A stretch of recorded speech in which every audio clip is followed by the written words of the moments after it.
Salut Jérémy. Comment ça va? Ça va bien, je te vois pas? Ok, c'est bon, tu me vois maintenant. Ah, super. T'es chez toi? Chez moi, ouais. Bon, très bien.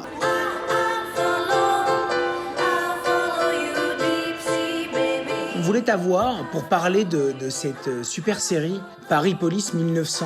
Et en fait, Jérémy, avant de revenir un peu sur les grandes étapes de ta jeune carrière, mais je voulais savoir comment t'étais arrivé sur un projet pareil. Bah, déjà, merci de me donner la parole.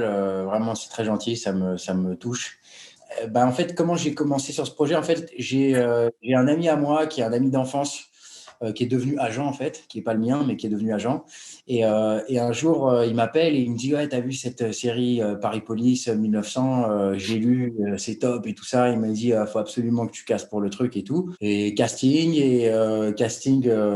plusieurs fois. Hein. Je crois que j'en ai fait 8 des castings. Ils m'ont fait revenir 8 fois. À chaque fois, il fallait montrer une phase différente du personnage et tout ça. Et puis à la fin, c'est passé. Mais à un moment, je te dis la vérité, j'étais dans le flou artistique. Hein. Le nombre de femmes disparues au cours de l'année 1899 dans Paris s'élève à 247. Vous êtes pas un peu jeune pour enquêter sur un meurtre? On réfrène son orgueil, on ne cède pas à ses désirs de violence. Police, ouvrez! Ils ont envoyé un homme à la guillotine pour étouffer cette affaire. T'es quand même un jeune flic dans cette série. On casse vraiment l'image d'Épinal du flic traditionnel français, un peu bourru, un peu maigret, quoi. Là, c'est toi, ton physique de jeune homme, émacié, vif, ambitieux. C'est quand même une autre idée du flic d'Épinal, quoi. Bah, tu vois, moi, ce truc-là, je me rends pas vraiment compte, en fait, tu vois. Je me vois pas dans la vie comme ce que je dois représenter, en fait, parce que, tu vois, des fois, je me rappelle, je sortais de la loge HMC, j'avais l'impression d'être, tu sais, un mec dur, que je pouvais éclater tout le monde et tout, et des fois, quand je vois, je me dis, on voit une fragilité, on voit un truc, et moi, j'ai pas conscience, parfois, que j'amène ça dans mes rôles, en fait, tu vois. Je vais chercher du renfort. Fabien Nury, qui est le showrunner, en fait, de Paris Police, qui est un scénariste de bande dessinée aussi. Est-ce que tu as collaboré un peu avec lui sur l'écriture du personnage, sur l'arc du personnage, ou alors tu t'es vraiment mis entre ses mains et tout était écrit préalablement? Alors franchement, c'était moi le projet le plus écrit que j'avais jamais fait, tu vois. C'est-à-dire que c'était vraiment Fabien, il a fait un travail de documentation qui était immense. Il savait exactement. En plus, il y a un peu de lui dans chacun des personnages, tu vois. Donc il avait vraiment une vision pour les personnages. Il nous les a expliqués. Il nous a surtout expliqué en fait l'histoire, son point de vue, comment il avait compris cette période de l'histoire. Et puis après, il nous a laissé vachement libre, tu vois. Il m'a vachement aidé. Dans la vie, je parle plutôt vite, je m'exprime avec mes mains, je suis très organique comme ça et tout. Et là, c'était vraiment, il voulait l'extrême inverse pour ce personnage. Il m'a dit, c'est vraiment genre le western, économie de mouvement, économie de mots. Quand tu parles, c'est pour dire un truc important pour l'histoire ou impactant dans l'action.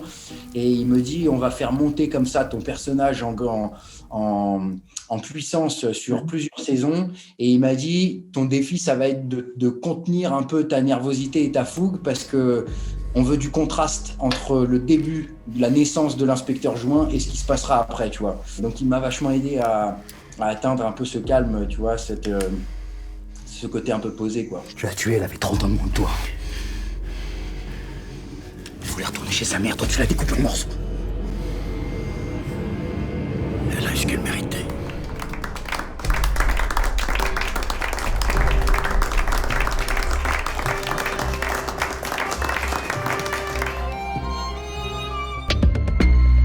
On va revenir à la vie d'Adèle, où c'est là que t'as démarré.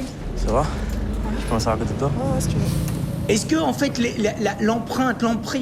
l'emprise, mais l'empreinte de Kechiche comme directeur d'acteur, et Dieu sait si c'est un grand directeur d'acteur, est quelque chose qui conditionne, en fait, tous les rôles que tu appréhendes par la suite? Pas autant comme tu le décris, mais c'est vrai que genre Kechiche, il m'a donné des automatismes et des libertés de jeu dans lesquels je vais puiser en permanence dans tous mes rôles. Après, quoi, par exemple? C'est con, mais tu vois, il y a un truc parfois quand tu vois, sur la vie d'Adèle, il y avait une scène où quand je vais la chercher dans les escaliers pour lui dire j'ai l'impression que tu m'évites, je me rends bien compte, tu vois, quelque chose qui va pas.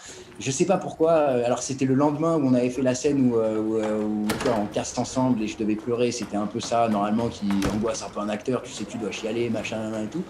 Ça, c'était passé tranquille, tu vois. Mais cette scène-là, j'avais plus d'appréhension parce que c'était vraiment un truc, en fait, du quotidien, très subtil, enfin, très normal, très subtil et tout.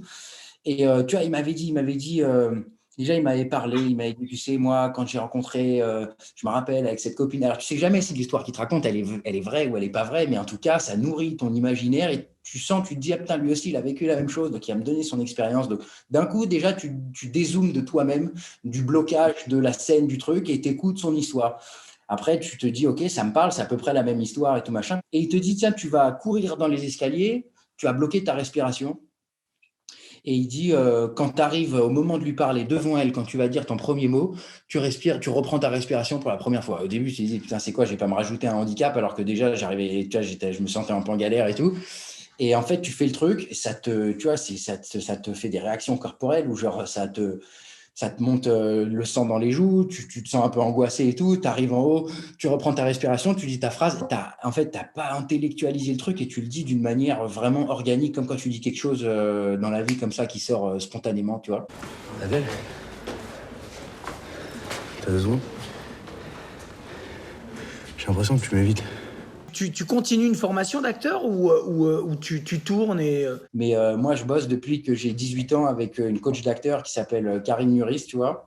Je travaille toujours avec elle et elle m'a vraiment beaucoup fait travailler pour Paris Police, tu vois, déjà pour les essais.